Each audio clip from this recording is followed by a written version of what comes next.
रहे हैं। साधु सबसे बड़ा अतिथि होता है। अतिथि दो प्रकार के होते हैं, एक लौकिक अतिथि, एक पारलौकिक अतिथि। एक संसार को चलाने वाले अतिथि और एक संसार से उठाने वाले अतिथि। जो हमारे स्कूल की पढ़ाई कराने वाले होते हैं, माता पिता जो होते हैं, जो हमको संस्कार देते हैं, स्कूल के संस्कार देते हैं, जिससे हमारा स्कूल का काम चलता है, जिससे हमारी पढ़ाई चलती है, जिससे हमारा संसार चलता है, जिससे हमारा संसार बढ़ता है, उसको लौकिक अतिथि कहते हैं। और जो संसार से उठा करके, संसार की यात्रा से हटा करके मोक्ष की यात्रा में लगाते हैं, उसको पारलौकिक अतिथि कहते हैं। तो हमारे आचार्य उपाध्याय साधु ये पारलौकिक अतिथि होते हैं, और माता पिता और स्कूल में पढ़ाने वाले जो गुरु होते हैं वो लौकिक अतिथि होते हैं।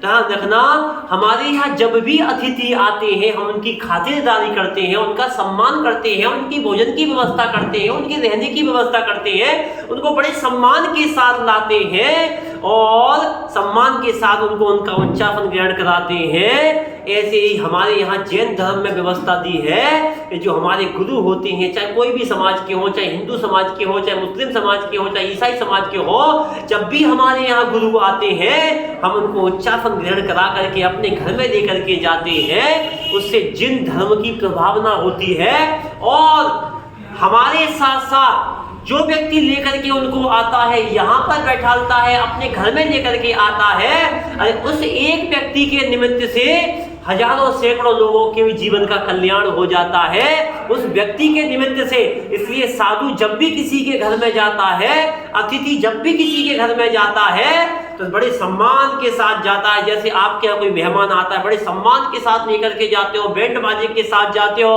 उनको लेकर के आते हो और उनकी खातिरदारी करते हो, खाने में कोई कमी नहीं करते हो।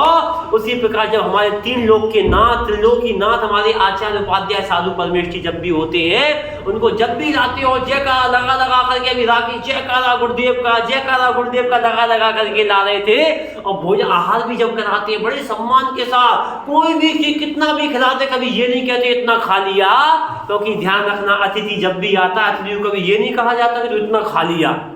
ऐसे हमारे दिगंबर संत भी अतिथि होते हैं, ये सब सम्मान करते हैं। महिला मंडल भी सम्मान करते हैं, बालिक मंडल भी करते हैं, युवा मंडल भी करते हैं, और बड़े सम्मान के साथ इनको लाते हैं। क्योंकि ध्यान रखना, अतिथि सबसे बड़ा होता है। और ध्यान रखना, लौकिक अतिथि की तो फिर भी तिथि होती है, वो फोन करके आ जाएगा, मैसेज करके आ जाएगा, व्हाट्सअप करके आ जाएगा। लेकिन दिगंबर संत सबसे बड़ा अतिथि होता है, जिसको पारलौकिक अतिथि कहते हैं। इसकी ना आने की तिथि होती है, ना जाने की तिथि होती है, इसलिए सबसे बड़ा अतिथि होता है। जब अतिथि तुम्हारे नगर में आता है, तो जिन धर्म की प्रभावना होती है, सम्यक दर्शन का एक अंग है प्रभावना। जब लोग देखते हैं कि यहाँ पर महाराज जा रहे हैं, तीन लोग जा रहे हैं, महाराज के साथ सब समाज के लोग जा रहे हैं, उनको जयकारा लगा करके जा रहे हैं, जैन समाज के लोग आ रहे हैं, जैन समाज के साधु आ रहे हैं, तो उनको लगता है कि वास्तव में जैन समाज कितनी संपन्न है और कितने आनंद के साथ अपने अतिथियों को, अपने गुरुओं को लेकर के आ रहे हैं। उससे जिन धर्म की प्रभावना होती है, सम्यक दर्शन का अंग मजबूत होता है, और अपनी जैन समाज की प्रभावना जैन में भी और अजैन में भी होती है। इसलिए जब भी कभी आप यहाँ पर आए, अपने लाकर के यहाँ पर साधुओं को लाएं बड़े सम्मान के साथ। कोई बाजे की जरूरत नहीं है, कोई संगीत की जरूरत नहीं है। अगर आदमी के अंदर ऊर्जा है, आदमी के अंदर अगर भावना अच्छी है, आदमी के अंदर अगर क्या कहते हैं एकत्व की भावना है, आदमी के अंदर अगर मजबूती है, तो क्या बाजे काम करेंगे। अगर 10 आदमी बाजे जयकारे लगाएं, वो कोई बाजे से कम नहीं होते हैं। ध्यान रखना, बाजे बजाने से तो ऐसा भी लगता है कि जब किसी की मौत होती तो भी बाजे बजते हैं, जब किसी का कोई फंक्शन हो, शादी हो, तो भी बाजे बजते हैं। लेकिन ध्यान रखना, दिगंबर संत जब वहां पर जाता है, और जब तुम जयकारे लगाते हो और जयकारे लगा करके लेकर के आते हो, सबसे बड़े बाजे लगते हैं। उन बाजों से लगता है कि हाँ, कोई अतिथि आ रहा है, कोई मेहमान आ रहा है, और अपने आप पता लग जाता है कि हाँ, चलते फिरते जीवंत बाजे बज रहे हैं। तो उन बाजों को लाओ या मत लाओ, लेकिन अपने लोगों को ला करके बाजे बजाओ और जयकारे लगाते हुए बड़े दिव्य घोष के साथ, आनंद के साथ आप साधुओं को लेकर के आओ, तो आपके जीवन का कल्याण होगा।